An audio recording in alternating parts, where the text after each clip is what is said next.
Planning and Zoning Commission for the City of Granbury will come to order for our regular meeting on Monday, December the 12th, 2022 at 6 p.m. at Granbury City Hall, City Council Chambers.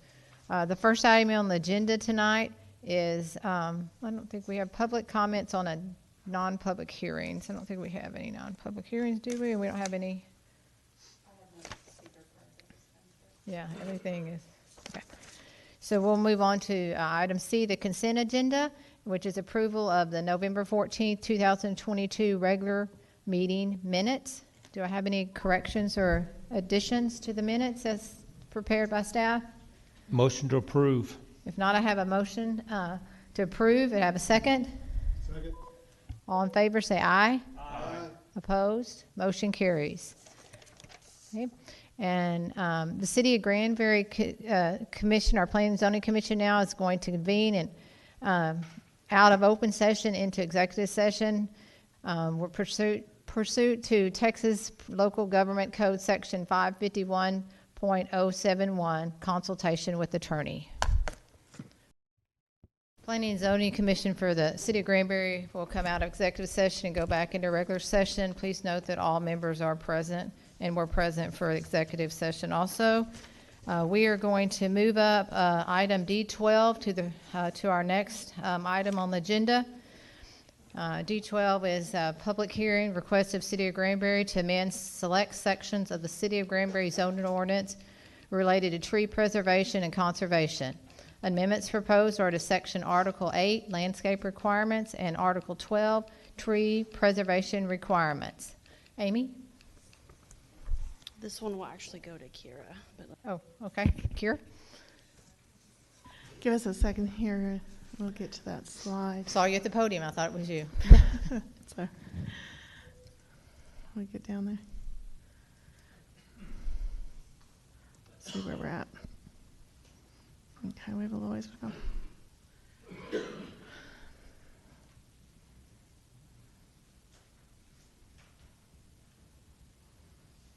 Okay, now we're ready. Thank you for your patience there. As a little background, we speak to the zoning ordinance. It is a dynamic document. The intent is that it can change as the times change to maintain a modern feel and character related to the businesses and the climate of technology and other such things. Based on the need to modify the language, the following is presented for your consideration.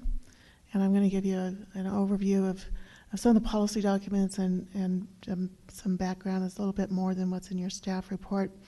The comprehensive plan includes policies that guide development. Our comprehensive plan is a few years old, about, 6 years old. It was adopted in 2016. And these are just 4 of the areas where the word tree happens to be found in the comprehensive plan. The first is in environmental and natural resources, speaking to the urban tree canopy and strategies as to how to maintain that tree canopy with landscaping and tree preservation ordinances. The neighborhood strategies and redevelopment suggest to maintain a tree canopy incentive with trees along parkways. Our landscape ordinance provides regulation for installation of trees along parkways and streets. The historic preservation and downtown revitalization section recognizes that there are 2 historic trees designated as landmarks. And further, downtown strategies also contain policies for street parkway tree planting. The tree preservation in the zoning ordinance has been in place since 2001.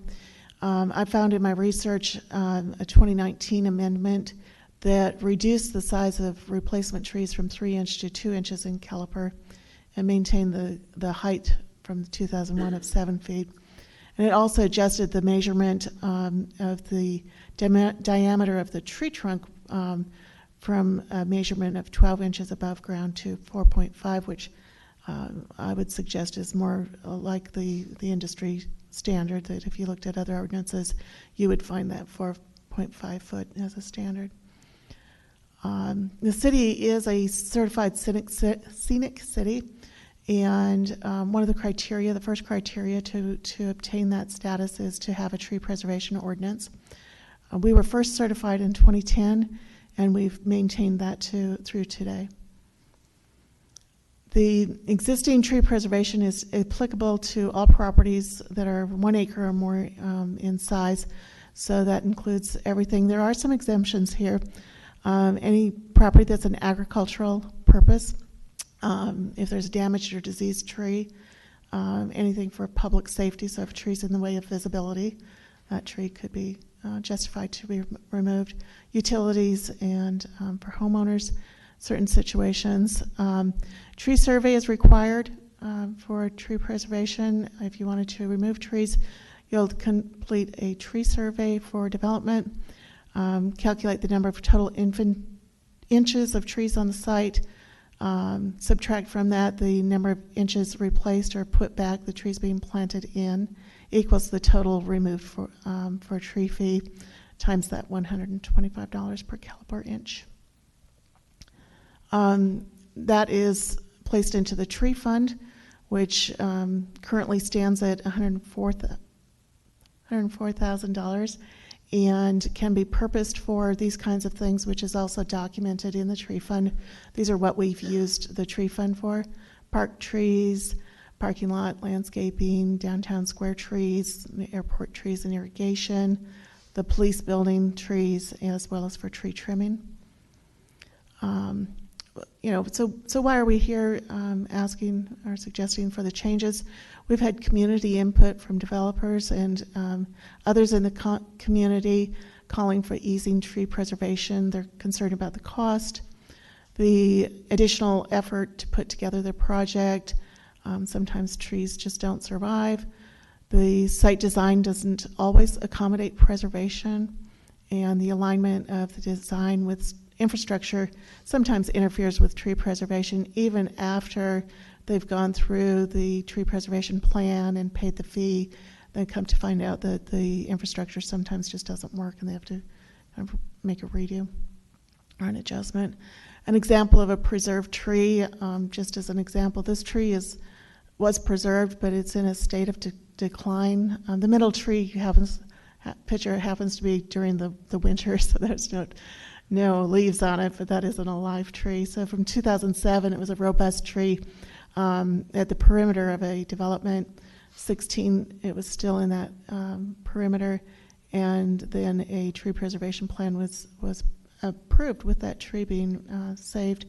But as you can see, it's had to be trimmed up as a result of it's just declining.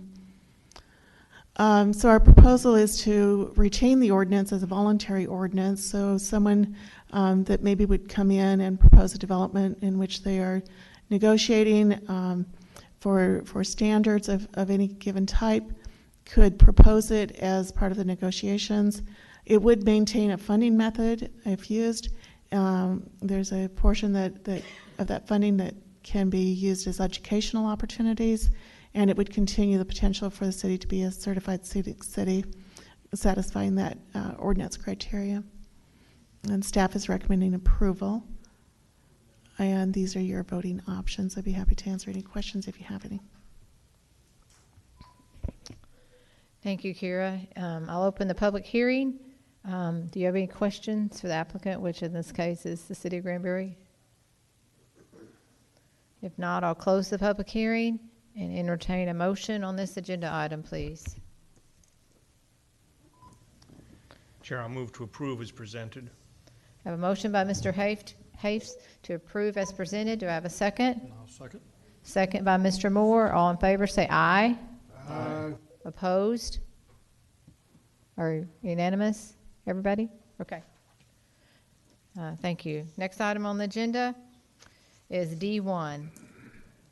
Consider the request of 4905 GRH Development LLC to preliminary plat a 36.798 acre tract of the W. Williams Survey, abstract number 574, as lots 1 through 13, block 1, lots 1 through 9, block 2, and common area of the Modern Oaks addition.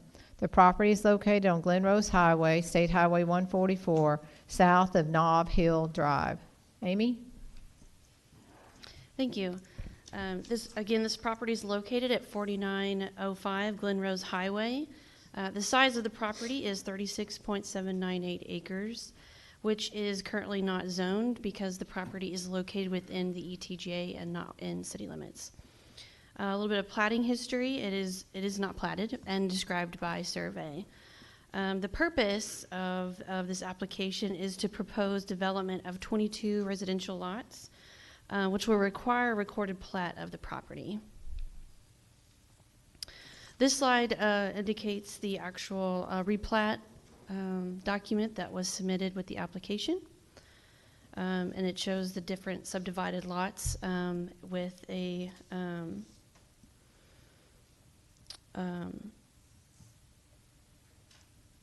the detention, I think that's the detention pond right there in the middle. I guess hold on a second.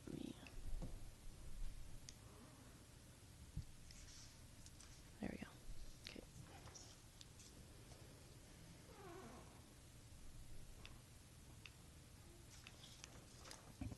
Okay.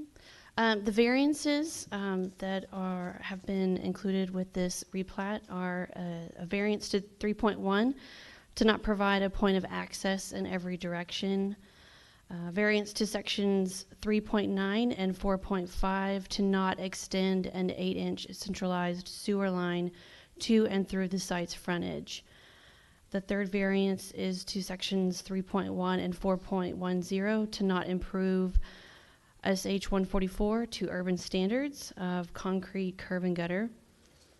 And the fourth variance is to the policy for water and wastewater improvement, section 9.0 of the city's policy for installation of public-private infrastructure, and sections 3.9 and 4.6 of the subdivision ordinance to not extend an 8-inch centralized water line to and through the site's frontage and to not provide fire protection coverage within the development.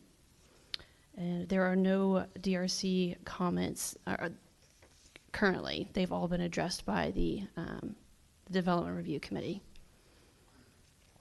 This slide shows the application for the variances.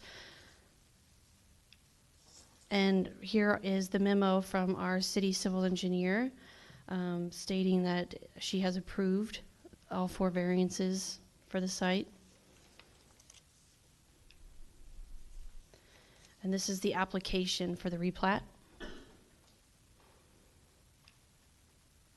Staff recommends approval of the following variances: of variance to section 3.1 of subdivision ordinance, variance to sections 3.9 and 4.5, variance to sections 3.1 and 4.0, and a variance to the PIPI and sections 3.9 of the subdivision ordinance.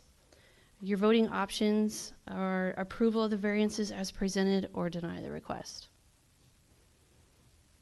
That's it. All right, thank you. I'll open the public hearing. Is the applicant here, and if so, would you like to speak? We're here to answer questions. Commission members, do you have any questions that I need to bring the applicant? Yes, Mr. Moore. Yeah, if you'll come up, Mr. Hall, please, to the podium.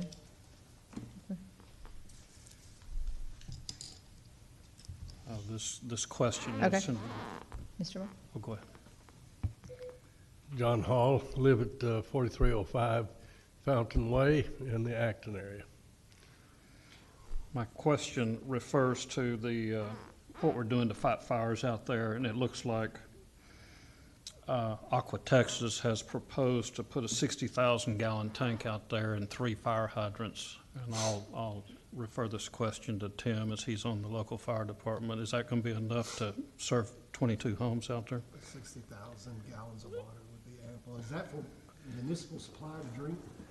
Is that's drinking water too, or is that suppression water? That's suppression water. Okay. That is just for suppression. Yeah, Okay. 60,000 gallons would be ample. Okay, that was my question. Thank you, sir. Yes. Any other questions, commission members? Any other questions for staff? If not, I'll close the public hearing. Thank you, Mr. Hall. Thank you. And I'll entertain a motion to start with on the requested 3 variances, please. Have a motion on those? I'll make a motion for approval of the variances as presented. We have a motion to approve the variances as presented. Do I have a second? Second. Second by Mr. Haves. All in favor say aye. Aye. Opposed? Motion carries. Now we'll move on to the request for the preliminary plat.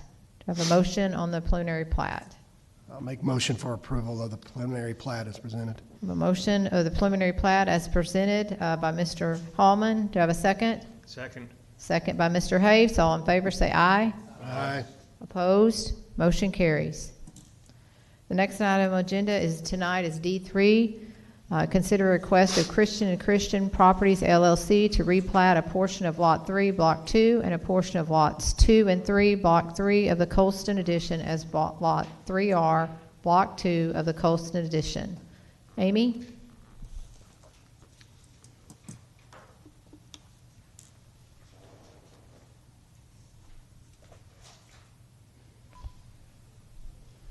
Yes, the location of this property is at 1405 West Pearl.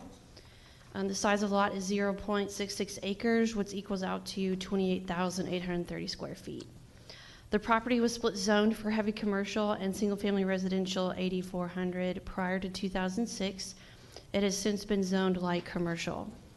The portion of Lot 3, Block 2, portion of Lot 2 and 3, and Block 3 of the Colston Addition is what is being requested replat. The purpose of the request is to combine these 3 lots to demolish the existing structure and build a new structure for the existing law firm. There's a request for 2 hard surface parking lots, and that's been also planned for the site and the site plan attached to the staff report. This is a map, this is a zoning map indicating the location of the site in the light commercial zoning district. And there's actually a table, I probably should have put that next. There should be a table. I'm thinking of my specific use permit application. So across the street, there's business commercial along West Pearl, and then you have light commercial to the east, and then heavy commercial to the west. And as you can see, it's R8.4 to the south. This slide shows the requested replat of the site. You have those 3 lots that are indicated where they're wanting to vacate those lot lines in between the 3 lots. And this represents the utility plan attached to the replat. Here's a photo of the existing structure on site from South Able Street. And this is on the back side of the north lot, showing where there's existing gravel parking on the back side of the existing structure. And this is also on South Able Street, facing north, where it indicates the other 2 lots that are being requested for replat. There is a request for a variance to sections 3.1E and 4.10 to not improve West Pearl Street to urban standards, curb and gutter. This property is located along West Pearl Street, which is under the jurisdiction of TxDOT. No changes have been proposed for the roadway, and there are no existing DRC comments for review. They've all been addressed. This slide shows the memo from our city civil engineer for the approval of the variance. And this slide shows the application for the variances. And this slide has the application for the replat. Staff recommends approval of the following variances. The variance to section 3.1E and 4.10 of our subdivision ordinance. Your voting options are to recommend approval of the variances as presented or recommend denial of the request. Thank you. Thank you, Amy. I'll open the public hearing. Is the applicant here or the representative that would like to speak? I'm here, Christian. I don't have anything to add, but I'm here to answer your question. Commission members, any questions for the applicant? Thank you, Mr. Christian. You're off the hook. Let's see. Well, nothing else? Any questions for staff? If not, I'll close the public hearing and entertain a motion on the variance request, please. Chair, I move to approve the variances as presented, or the variance as presented.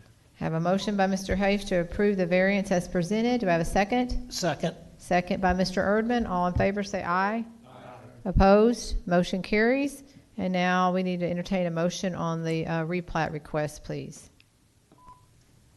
I move to approve the replat as presented. We have a motion by Mr. Hayes to approve the replat as presented. Do I have a second? Second. Second by Mr. Class. All in favor say aye. Aye. Opposed? Motion carries. Thank you. All right, moving on. D3 tonight. Consider a request of Kevin and Mary Medoha, I'm not sure how you say that, Duno, to replat lots 12 through 14, Block 3 of the Horton Addition, as Lot 12R, Block 3 of the Horton Addition. The property is addressed as 529 North Houston. Amy? Thank you. This is the location map for the request. The location is at 529 North Houston. The size of the property is 0.479 acres, which equals out to 20,882 square feet. The property was zoned for light commercial prior to 2007 and has since been zoned central business district. And it is in the historic preservation overlay. I'm sorry, the historic compatibility overlay. It is not within the preservation overlay. It is lot 12, 13, and 14, block 3 of the Horton Addition. And the purpose of the application is to propose 3 lots on an unimproved site to be combined in order to develop a brew pub microbrewery with hard surface parking. This map indicates the zoning of the property, which is central business district. The lots to the north and the south and the east are all in the central business district zoning district, and to the west is light commercial. This map, or this is not a map, this is the replat application. I've actually have another slide that kind of zooms in to the actual boundary, and with the changes of vacating lot 12, 13, and 14 lot lines to lot 12R. This is a photo from East Ewell Street of the property. It's unimproved with no existing structures on site. And this is another, hold on. Okay, this is also on East Ewell. This is actually at the corner of East Ewell and North Houston, and this one is actually a little farther to the east, looking at the corner of the lot. This is the memo of the variances that have been approved by the civil engineer, and I think I have those variances listed on the next slide. This is the application, and this is the application for the replat. The variance is requested is to section 11 and 12 of the city's policy for the installation of public and private improvements, and section 3.1 and 4.10 of the subdivision ordinance to not reconstruct Highway 51 and Ewell Street to conform to the city of Granbury's master plan and general design criteria. All DRC comments have been addressed. Staff recommends approval to the following variances. That's a variance to section 11 and 12 of the PIPI and section 3.1 and 4.10 of the subdivision ordinance. Your voting options are to recommend approval of the variances as presented or recommend denial of the request. Thank you. Thank you, Amy. I'm not sure, pretty sure I opened the public hearing, but if I didn't, I'll open it now. Is the applicant here? And if so, would you like to speak?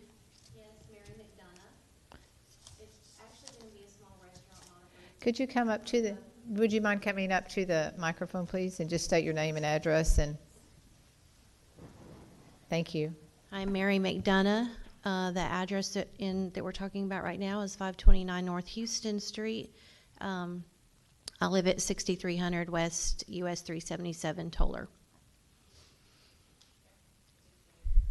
It's actually mislabeled. It's not going to be a brew pub. It's going to be a small restaurant. Okay, so staff, does that change anything in our ordinance and what was in our packet? A restaurant, not a No. brew pub. So, no, it doesn't change anything. It's platting per the zoning district Okay. rather than the specific use. Yeah. Okay. All right, so any questions for the applicant? Any questions for staff? Okay, then I'll close the public hearing. Thank you. And I entertain a motion first on the variance requested, please. Make a motion to approve the variances as presented. I have a motion to approve the variance as presented by Mr. Moore. A second? Second. Second by Mr. Hapes. All in favor say aye. Aye. Opposed? Motion carries. Next item on agenda is D4. Consider request of, I'm sorry. Oh, so sorry. I knew I even wrote it down.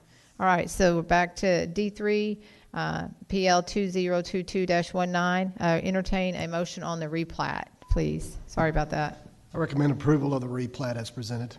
Have a motion by Mr. Moore to approve the replat as presented, and a second by Mr. Erdman. All in favor say aye. Aye. Opposed? Motion carries. Okay, so now we are moving on to D4. Consider request of Gary Slimp on behalf of Sensata to rezone a 13.756 acre tract of the John Howard Survey, abstract number 717, and the Benjamin Green Survey, abstract number 197, from interim holding IH to planned development with a base of light commercial PD/LC. The property is addressed 5260 and 5284 US Highway 377A. Amy?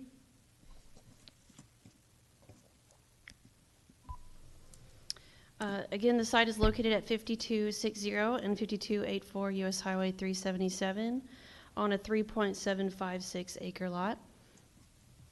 3 or 13? 13.7? Or which Did one? I say 3? Yes. Apologies. That's okay. I just didn't know which one was the Sorry. typo. I thought it So- looked bigger than 3, Yeah. but I was, okay. Yes, it's 13.756 Okay, acres. thanks. It's been zoned interim holding since 2001, and it is currently not platted but described by survey. The purpose of the application is to rezone the property to planned development with the base light commercial PDLC. They're proposing a convenience store with a truck stop use for limited uses to serve heavy load vehicles. Keep in mind that the truck stop use will not have a general use that most truck stops would have, which includes, providing showers or sleeping overnight. It's just for the gas pump use for the large load vehicles, for heavy load vehicles. The change in zoning for the proposed use, again, is convenience store with gas pumps. It's permitted with a specific use permit in the light commercial zoning district. The truck stop use is only permitted in an industrial zoning district. Both proposed uses would be permitted by right with the adoption of the proposed planning development zoning district per zoning ordinance section 6.1b.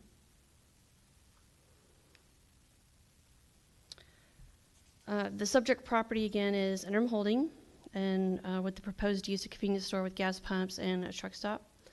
The north property is in the ETJ with no zoning, which means it's not within the city limits, and is a residential use with self-service and mini warehouse. The south properties are also interim holding and are undeveloped and unimproved. The east property is also interim holding with the general professional office with the business of Premier Homes. And the west property is also interim holding for a parochial or private school, which is First Discovery's Montessori Academy.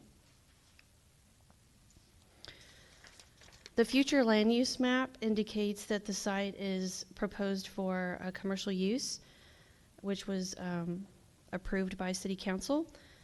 and is consistent with the light commercial proposed use for the site. Within the comprehensive plan, commercial is defined as commercial land use, more intensive than retail establishments, yet this designation also provides goods and services for purchase. Commercial land use includes businesses such as banks, automobile-related services, manufactured home sales, self-storage units, and lodging locations. Commercial use is often located along major thoroughfares and freeways in order to ensure adequate accessibility. Limited general retail establishments may also be located within the commercial areas, but the primary function of commercial areas will be for auto sales and service-type establishments. When near residential areas, commercial sites will require the use of screening and buffering techniques to mitigate any noise and light impacts on adjacent neighborhoods. When outside storage is used, screening should be used to minimize the visual impact on major corridors. As illustrated in the future land use map, commercial nodes are planned to occur at a number of major intersections throughout the city. The size and depth of the commercial development at these sites will depend on the nature of the proposed development and the proximity to existing residential developments. Commercial corridors will be located primarily along US Highway 377.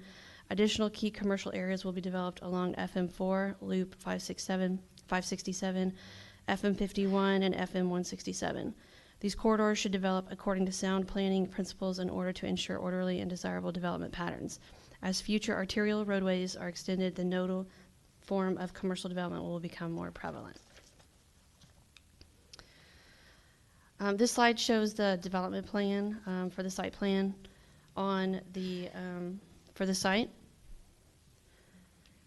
and this is an additional page to the exhibit to the site plan, which includes their landscaping.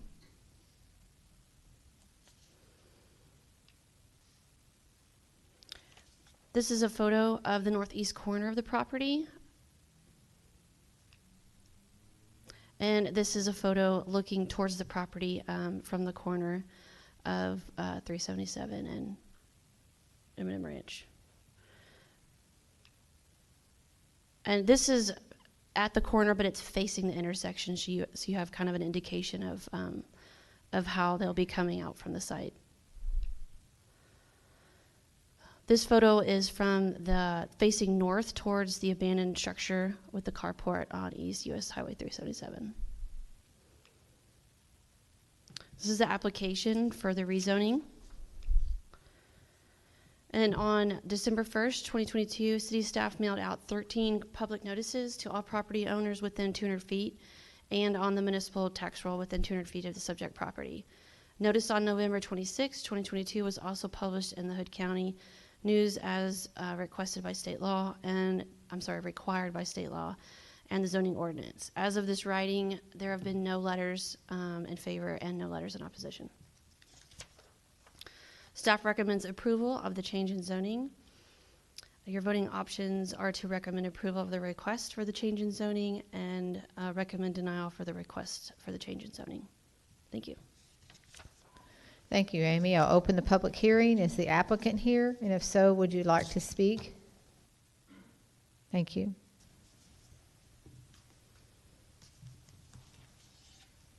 Good evening. My name is Guy Slump. I live at 2209 Highland Drive, Salado, Texas. I just wanted to make myself available if y'all have any questions. Any questions for the applicant? Commission members? No? Any questions for staff? Thank you, sir. If not, I'll close the public hearing and entertain a motion on the rezoning request, please. Chair, I move to approve the rezoning as presented. We have a motion to approve the rezoning as presented by Mr. Haves. Is it a second? I'll second. Second by Mr. Moore. All in favor say aye. Aye. Opposed? Motion carries. Thank you. Next item on the agenda is D5. Consider request of Guy Slimp on behalf of Sensata for a specific use permit to allow a convenience store with gas pumps in a light commercial zoning district. Property is located at 2001 Weatherford Highway. Amy?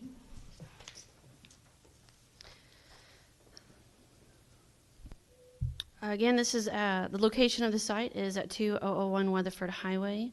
The size of the property is 2.68 acres. Prior to 2018, the property was zoned interim holding and has since been zoned light commercial. It is not part of a current plat, but labeled as future phase 3 of the Sandstone Estates Edition, which is currently within preliminary plat processing. The applicant is requesting an SUP for a convenience store with gas pumps on an unimproved site.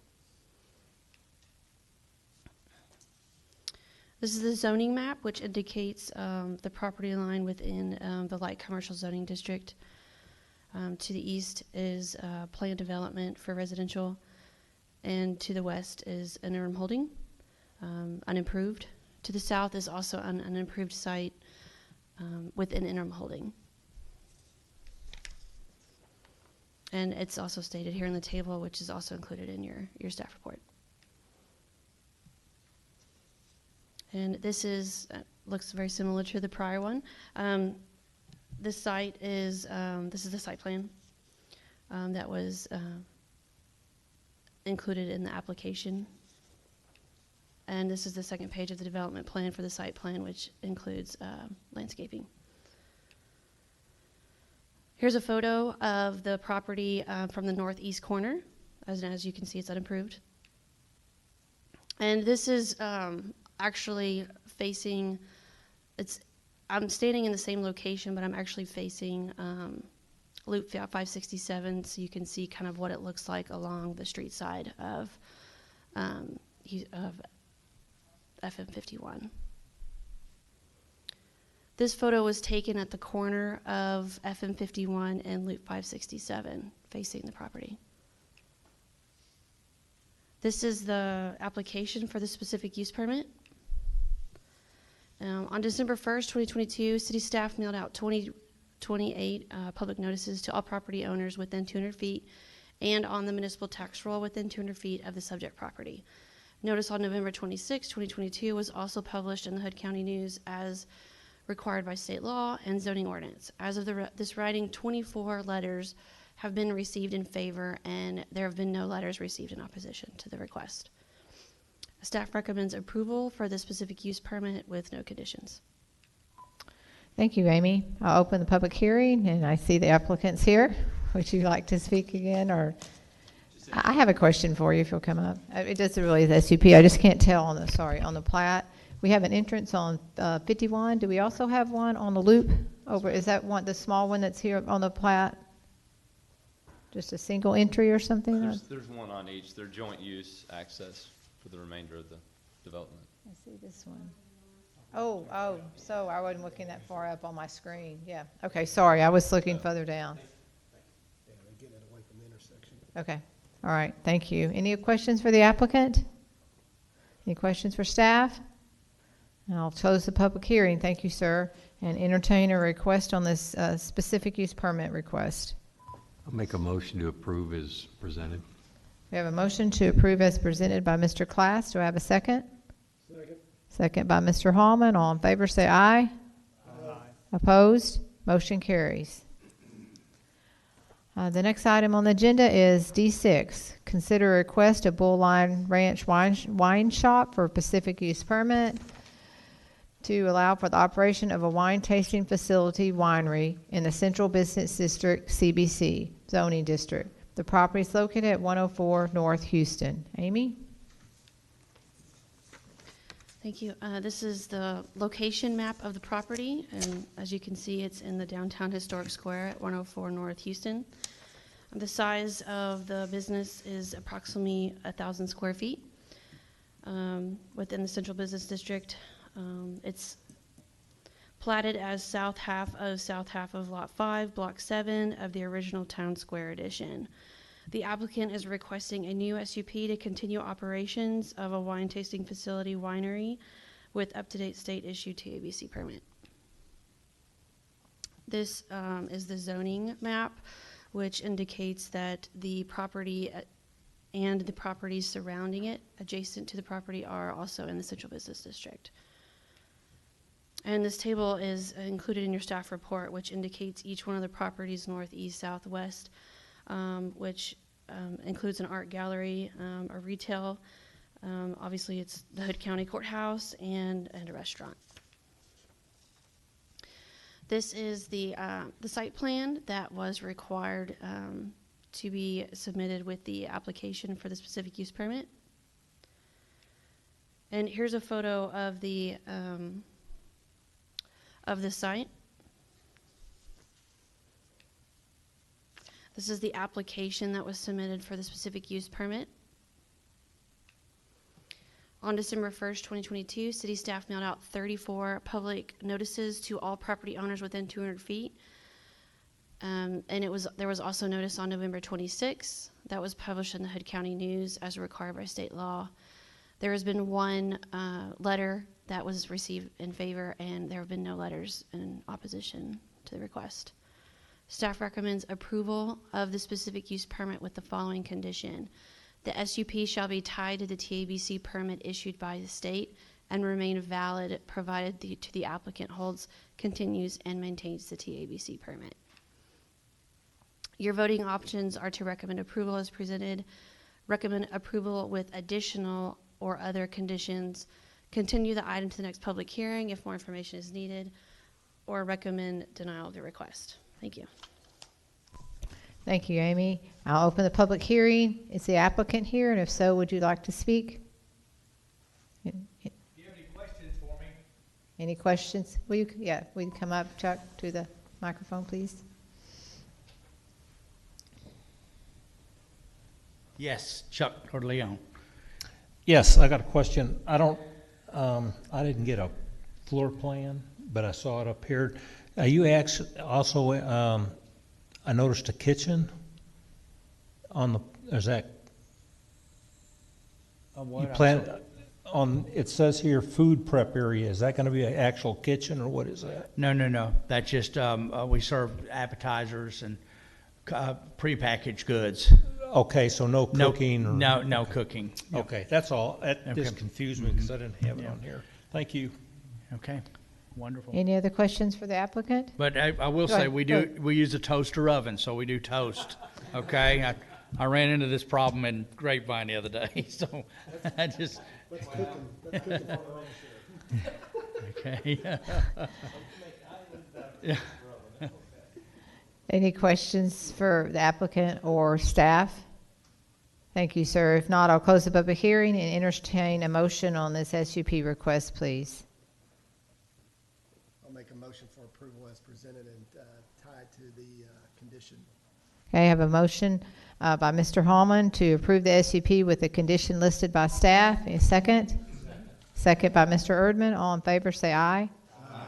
Opposed? Motion carries. Next item on the agenda is D7. Consider request of Kelly Clark for specific use permit to allow an amusement center, commercial, outdoor, temporary per zoning ordinance, section 4.1. The consideration and motion on the special use permit by city council do we need that? Yes, I can say. Provides for procedural compliance for outdoor events with animals on the city beach per section 1.04-002 F2 of the City of Granbury Code of Ordinance. The property is located in the 500 block of East Pearl Street. Amy? Here's a location map of the site. It's at Granbury City Beach, which is 7.63 acres and zoned light commercial since 2001. It is Lot 1, Block 1 of the Granbury City Beach Edition. And the purpose of this application is requesting a specific use permit for a temporary amusement center, commercial outdoor for the annual Bulls on the Beach event, which is part of the larger Granbury's birthday celebration between March 13th and March 24th, 2023. Oops, sorry, I went wrong. This is the zoning map, which shows that the property is located within light commercial.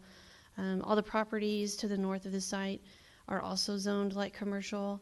There's PD zoning to the east, and I think it's an MD, it's multifamily for the condominiums, the town square condominiums to the west. So to the north it is retail, hotel. So we have Witherspoon Antique Mall and Hotel Lucy to the north, and on the east side there's a hotel, the Hilton Garden Inn, as we all know, and south of the site is Lake Granbury. This is the site plan that was submitted with the application for the specific use permit. And here's a photo of the site. And this indicates the specific use permit application. On December 1st, 2022, city staff mailed out 15 public notices to all property owners within 200 feet of the municipal tax roll within 200 feet of the subject property. A notice on November 26th was also published in the Hood County News as required by state law. There have been no letters received in favor or in opposition of the request. The Granbury Police Department shows no reported incidents to forward to council from the 2022 yearly event, which was last year. Staff recommends approval for the specific use permit with the following conditions. The first one is that there's a term length shall be for those dates as specified by the application, which is March 13th to March 24th, 2023. I'm sorry, that says March 13th, 2022, and it should say 2023. Event shall be done in accordance with the city's adopted event festival ordinance and approved event festival permit request. Your voting options for the specific use permit are to recommend approval as presented, recommend approval with additional or other conditions, continue the item to the next public hearing if more information is needed, or recommend the denial of the request. Thank you. Thank you, Amy. I'll open the public hearing. Is the applicant here? And if so, would you like to come to the podium, sir? Thank you. My name's Kelly Clark. I live at 1601 McVoyd Road in Springtown, Texas. This would be our 9th year to do Bulls on the Beach. My company, Shoot 2 Productions, has put it on each year. It's one of our biggest and best events that we have throughout the year, and the last 3 years in a row, we've been Producer of the Year in the World Senior Pro Bull Riding Association. We love Excellent. Granbury. Excellent. Questions for the applicant? Mr. Moore? Hello, Kelly. Welcome back. Thank you, sir. No incidences this last year in any of your events? Any of our events are here? Well, any of them? No, sir. Okay, No, good. sir. Are you still carrying the higher liability than $2 we million. require? $2 million? Yes, Okay. sir. All right, thank you. Yes, sir. Thank y'all. Any other questions? Any other questions for staff? If not, I'll close the public hearing and entertain a motion on the SUP request, please. I'll do it. I'll recommend approval with the conditions as presented. We have a motion by Mr. Hallman to approve the SUP as presented with the conditions listed by staff. Do I have a second? Second. Second by Mr. Hafes. All in favor, say aye. Aye. Opposed? Motion carries. Okay, next item on the agenda, D8. Consider request of Schottenkirk Highway 377 Properties LLC for specific use permit to amend ordinance 14-614 to allow auto sales used in auto repair major in a heavy commercial HC zoning district.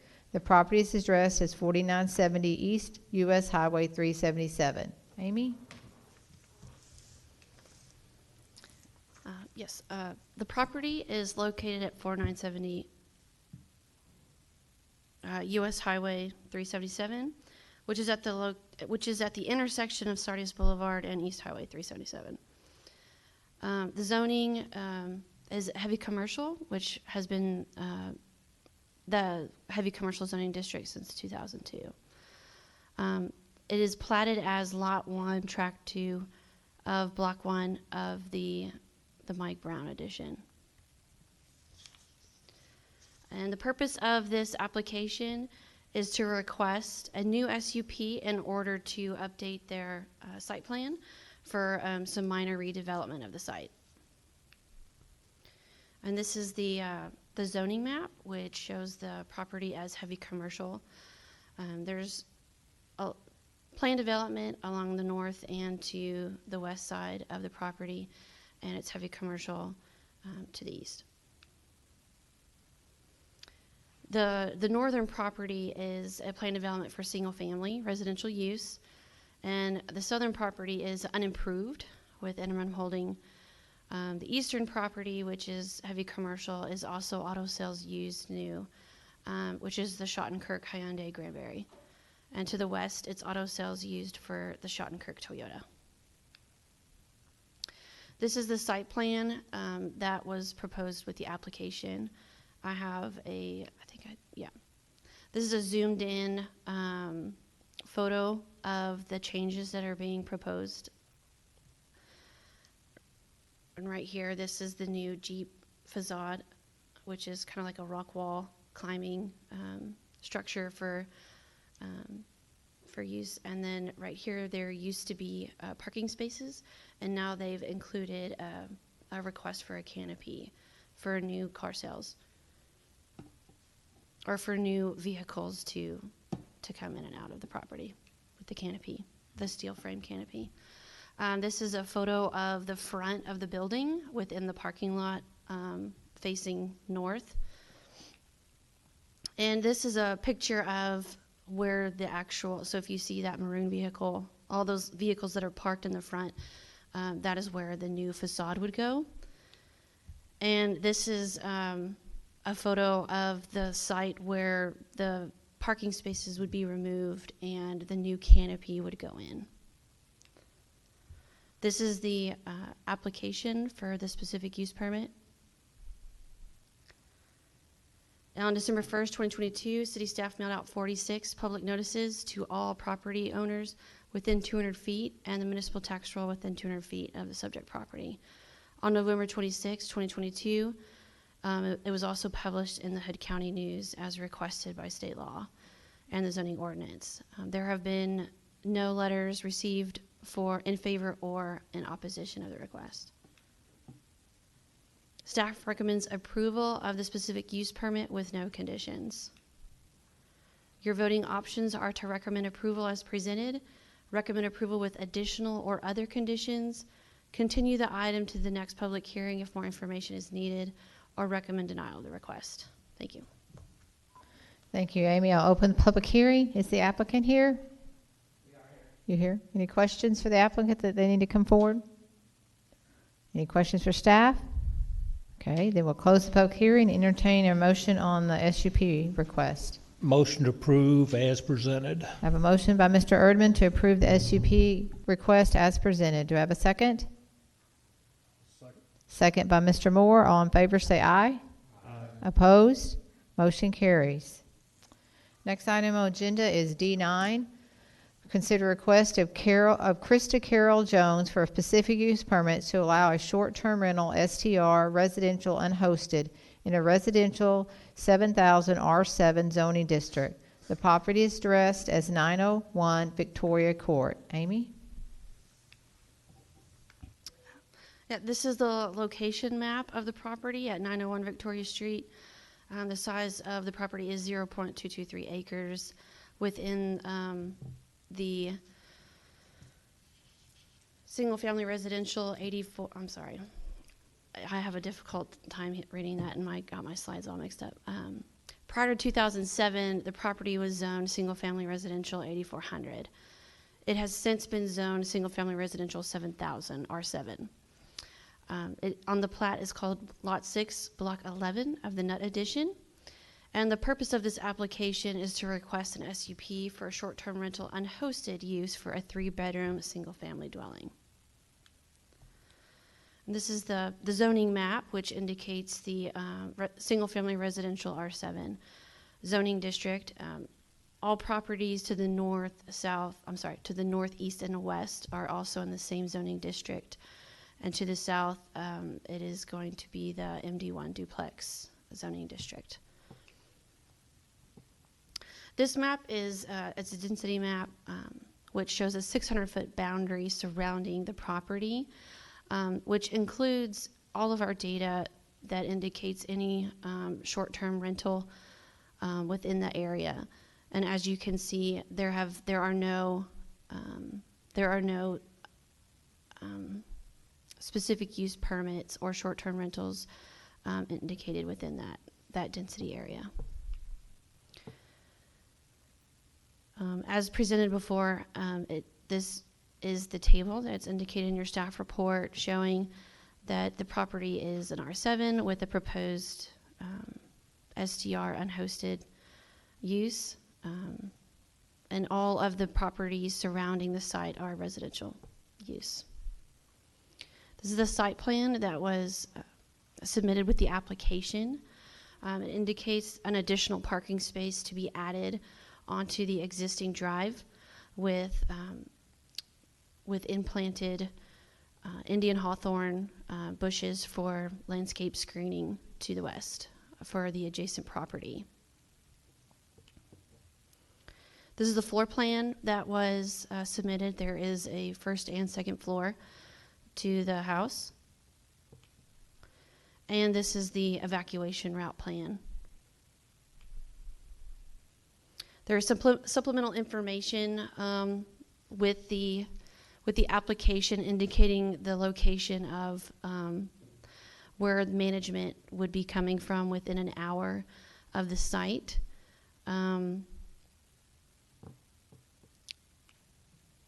This is a picture of the house, of the single family, two-story dwelling.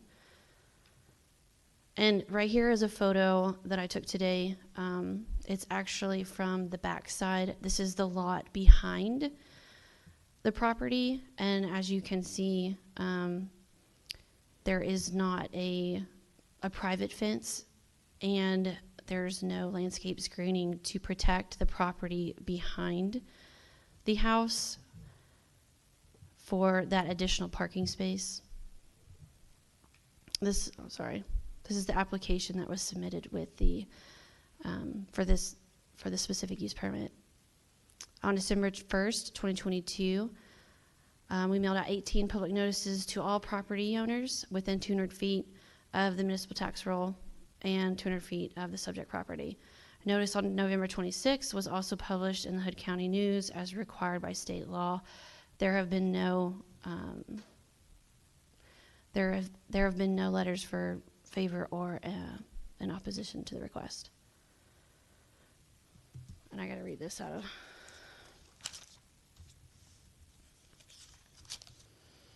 Staff recommends approval of the specific use permit with the following conditions. The specific use permit shall automatically expire 1 year from City Council approval on January 3rd, 2024. I'm sorry.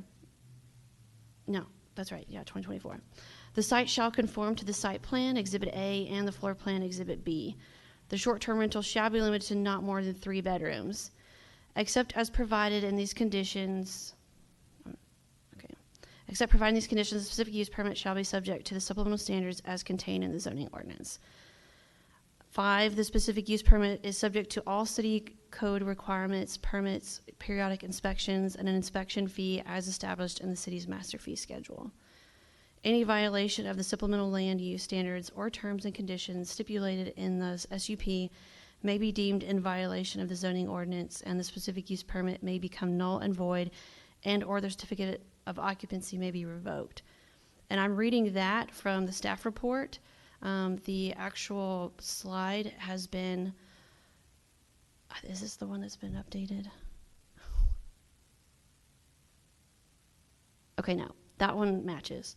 Number 7, the staff report is going to look slightly different than what you see on the slide. That was changed today and will be updated in the ordinance. And I will explain that here in a minute.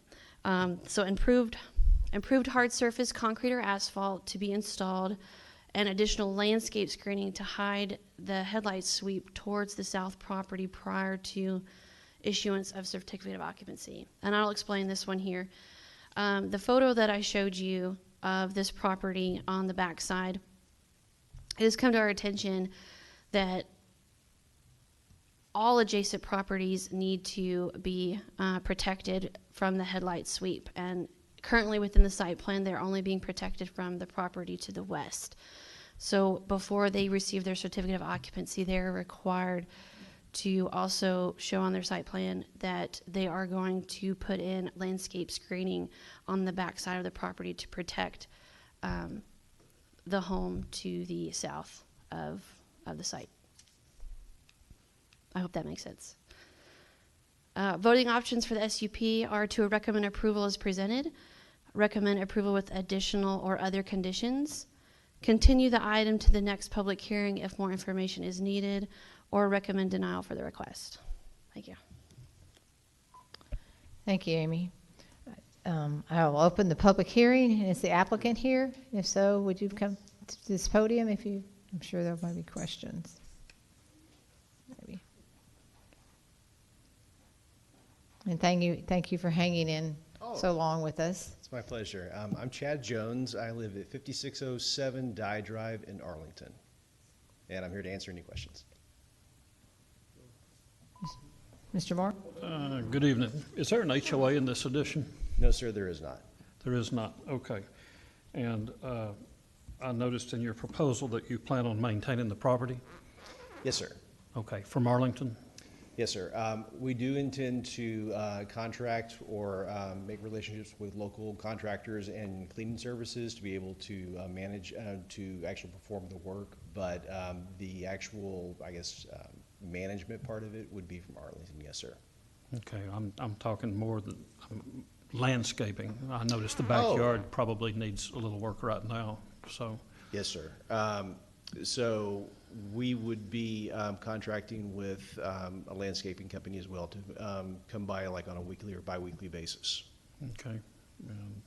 As far as you know, none of the neighbors are too concerned with it? Not that I'm aware of. Okay, have you talked to them? I have met them briefly. We have been rehabbing the property at this point. I've had a crew out doing painting and a little bit of drywall repair. Okay, thank you. Thank you. Question for staff?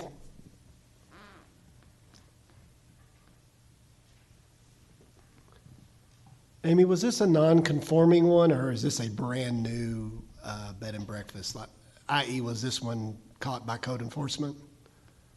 No, Okay. it was not a prior Okay. bed and breakfast All right. before this So- SUP application. Can I speak to the owner then, please? How long have you owned this property, sir? We bought the property in mid-September. Okay. Yes, sir.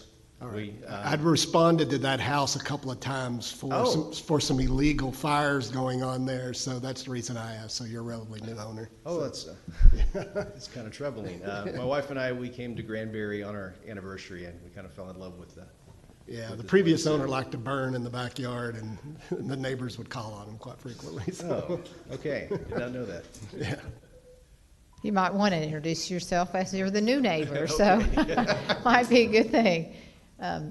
I'm sorry if I regress. I'm not sure if it's gotten a long night. If I open the public hearing, if I didn't, I'm opening it now. Any questions for the applicant? I've got a Mr. quick Erdman? question for staff. On adding the bushes for headlight swipes, is that already presented, or do we need it to vote on that with conditions? So I've already put it as a condition in the as recommended by staff. It's just in the staff report itself, it's just slightly different than what you're seeing on the presentation. Yeah, I think we need to go, our motion needs to go with what she puts on the screen in just a minute that she did have up there earlier. Yeah, let me put that back up here. And to add to that, if you can see, I only, on the existing site plan that was submitted, it's only blocking the property adjacent. So we're mainly concerned with where you see my my mouse. So before they get their certificate of occupancy, they'll have to update their site plan to indicate that they're going to put some screening for that back Can property. you use your cursor to show us where you're wanting more landscaping put? Yeah. Right along the property line here. Well, all the entire back? Oh, sorry. No, so like right here, I think there's like a shaded purple where it shows that additional parking space. Oh, And wait. if you look directly, so if you have someone parked here, their headlights would be directly Yes, so- south. So we would want some landscaping here. From about the middle, from that, where that would intersect back there and over to the west? Yeah. Okay. And it would probably need to be a 3 foot. You know, they'd have to plant 3 feet as, I think she's trying to say 3 feet tall. yeah, 3 feet tall. Do you need that specified in the motion or just the way you have it stated? That's what I was saying. Do we have to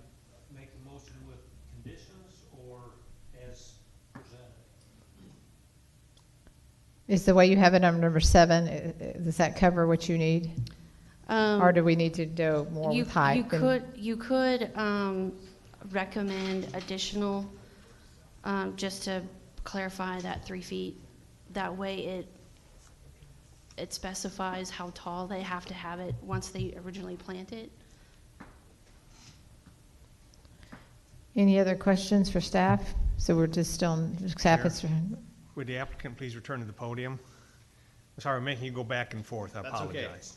Yes, sir. You said you'd manage the property. Will you be the local contact to respond if there's any issues at the property? Yes, sir. In your application includes supplemental material that showed the travel time from your home to the property. Yes, It showed it as 58 minutes. Over the past day or day and a half, I ran that same query several times to see how the travel time would vary. Okay. Yesterday afternoon in nice weather, it was a rather comfortable 55 minutes. Okay. But today, it ran from 58 minutes to 69 minutes. Okay. And 69 minutes would be longer than the allowed time under ordinance for the local contact to respond. Yes, sir. Have you considered engaging not just a landscaper, but a local contact to handle that response? We would definitely do that if that was required. Yes, sir. Thank you. any other questions? Any questions for staff? If not, I'll close the public hearing and entertain a motion on the requested SUP for this item number.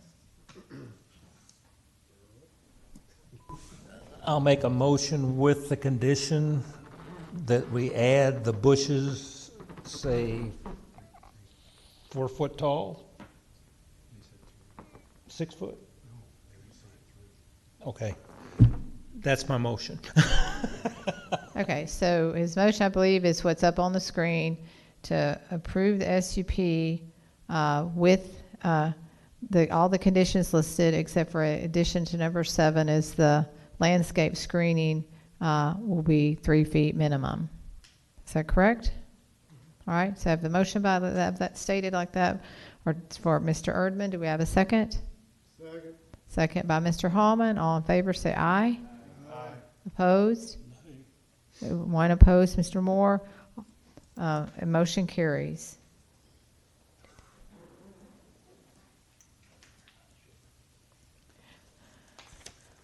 The next 2 items, Kira, the next 2 are Amy. They do not say public hearing at the beginning. Are they not public hearings?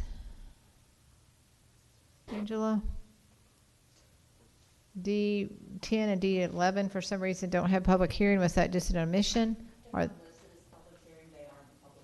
but they are public hearing? Okay. Okay. So we'll go on to D10. A request of City of Granbury to amend a select sections of the City of Granbury zoning ordinance to add small implement dealerships and tractor sales. The amendments proposed are to Article 4, permitted uses, Article 6, special districts, Article 11, supplementary district regulations, and Article 12, definitions. Who's doing this one? Kira? Yes, thank you for your patience there. Just some background on this. The zoning ordinance, as mentioned in that previous item, should be a dynamic document that can change with technology or the change of the day and time, if you will. Based on the need to modify the language contained in the adopted zoning ordinance, staff is presenting this for consideration. We'll just give a little bit of a review on our policy document. The comprehensive plan recognizes commercial opportunities for the city and encourages the city to accommodate commercial areas and non-residential uses that would benefit the city's vibrancy, to maintain its position in the county as a commercial hub, which we are the commercial hub in the county, and to consider commercial centers that are generally 25 to 30 miles distance. I think I put that statement on the wrong slide, but I'll fill in a little bit here. The proposal for the small tractor and implement sales use is, ties into a little bit of research that we did, and generally those uses are 25 to 30 miles distant And the comprehensive plan policy recognizes that other commercial centers are that distant away.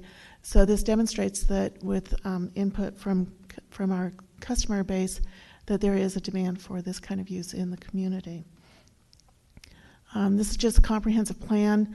We're suggesting to place the proposed use as a heavy commercial use and industrial use. So I just included this slide for the benefit of noting that land use category is part of the comprehensive plan. I didn't include the industrial one, but commercial.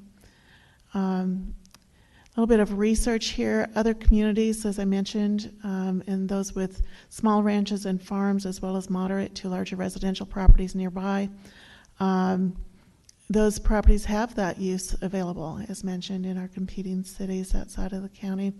Our ordinance, however, does not offer such a use as a development opportunity, and sometimes, not always, but sometimes when a use isn't listed, then sometimes the folks that are looking to locate just bypass a city that's like that.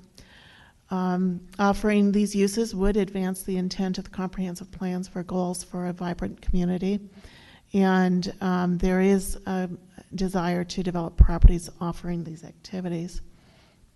So getting into the text of what we're proposing, first we'll address the all-terrain vehicle.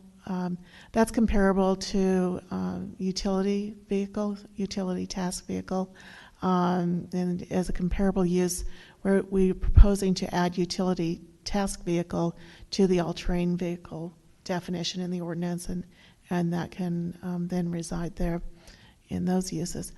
And the larger portion of this proposal addresses small tractor and small implements, and defining those as any utility, compact, or subcompact tractor and implement tractor attachments, those being the implements, used for mowing, landscaping, gardening, clearing, animal management. And it goes on to describe the use as being the utility that you find typically used on small ranches or large residential lots. But the intent is that this would not be for the purpose of large agricultural production, like your large farms. These are small items, and in the standards that we're proposing, none of those would be greater than 8 feet in height. That's a method to limit the size of those tractors and implements. This slide I just included just as a reference so you could get an idea of what that might look like. In research of the industries, there's about 4 classes of the smaller implements and smaller tractors. So these would be the roll bar there in the upper left diagram or photo would represent 8 feet in height for a small tractor. And then the attachments that could be included would be a front end loader, a back pull mower, and then on the bottom row, you can see the loader. I think I don't know if that's a trencher or something attached on the back anyways. And then to the right, it looks like some type of earth grader, something. And then the middle one is your typical lawnmower. I don't think that particular picture shows a roll bar. A typical lawnmower could still be offered, say, at a home and garden store or one of those that normally has those as a retail product. These represent a step up above that smaller lawnmower. So the zoning ordinance, again, proposing it as a new use for sales and rental of small tractors and small implements in the heavy commercial with an SUP, and in the industrial as a permitted allowed by right use.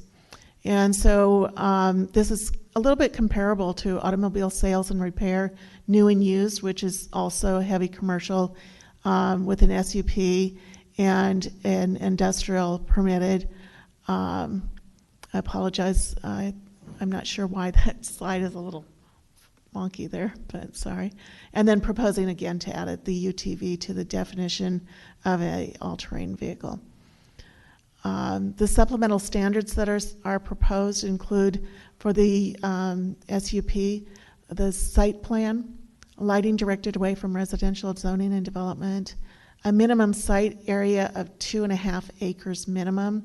This prevents too small of lot size, and we did some research on the surrounding communities and surrounding implement sales, and what I found was 2.5 is the smallest. Now, that's just based on a survey of the surrounding areas at that range of about 25 to 30 miles.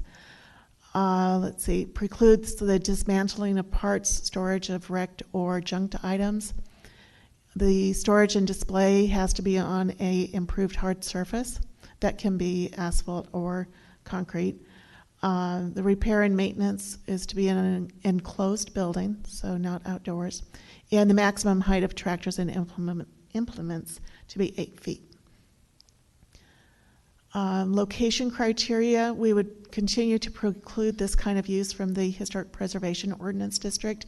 There is some industrial, very, very small area of industrial and heavy commercial underlying the overlay, and there's a list of uses already precluded in the zoning ordinance, so we would maintain that. And parking, we're proposing as the same as automobile sales, looking at the use as quite comparable to that kind of outdoor activity. So that's, and then we are recommending approval. And these are your voting options. I'd be happy to answer any questions you might have. Thank you, Kira. I'll open the public hearing. Any questions for Kira? Yes. Ms. Traipes?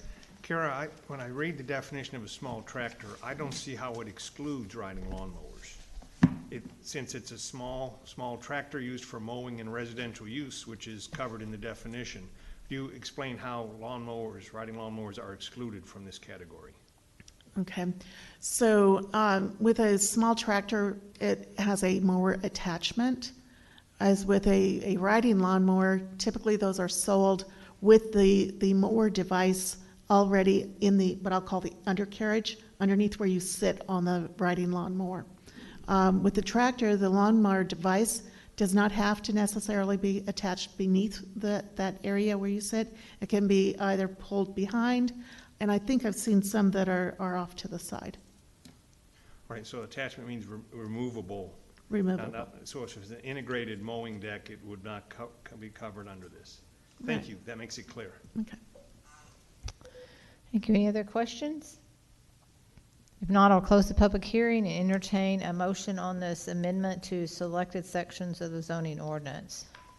Chair, I move for approval as presented. I have a motion to approve as presented by Mr. Hapes. We have a second? Second, Mr. Erdman. All in favor say aye. Aye. Opposed? Motion carries. The next item is D11, request of the City of Granbury to amend select sections of the City of Granbury zoning ordinance related to solar panel regulations. Amendments proposed are to Section 2.1.f, special exceptions, and Article 13, supplementary district regulations. Kira? Thank you, ma'am. So again, just reviewing the policy document and the fact that the zoning ordinance is a dynamic document. It can change. It doesn't necessarily have to stay static. It's dynamic. And the need for the proposal I'll be explaining here. In 2019, the state law was amended to prevent local governance of solar installations.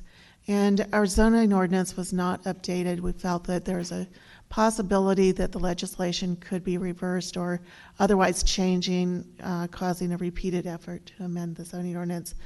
However, we've had some administrative missteps, and we want to, serve our customers well and not have those missteps. So that's why we're bringing this proposal forward.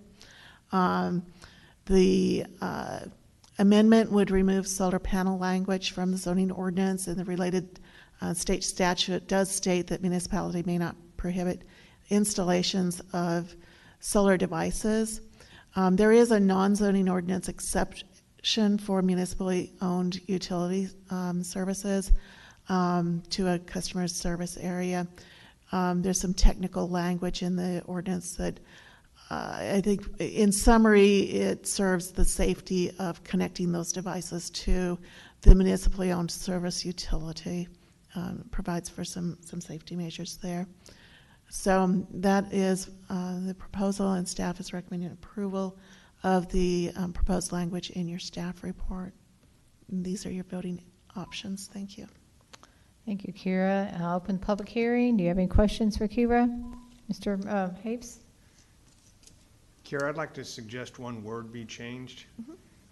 In the homeowners association bylaws, if we could change the word bylaws to rules, I think it would be more applicable. Homeowners associations typically have two governing documents, bylaws and declaration of conditions, covenants, and restrictions. And the second document, the declaration, would be the document that typically prohibits solar panels. By directing them to the bylaws, it could lead to some more challenges for people who work on architectural control committees and HOAs. Thank you. Any other comments, questions? Okay. I will close the public hearing and entertain a motion on that. Mr. Hapes? I move for approval with the amendment that the word bylaws be changed to rules. I have a motion by Mr. Hapes, as stated. Do I have a second? Second by Mr. Moore. All in favor say aye. Aye. Motion carries. There being no further business, the meeting is adjourned.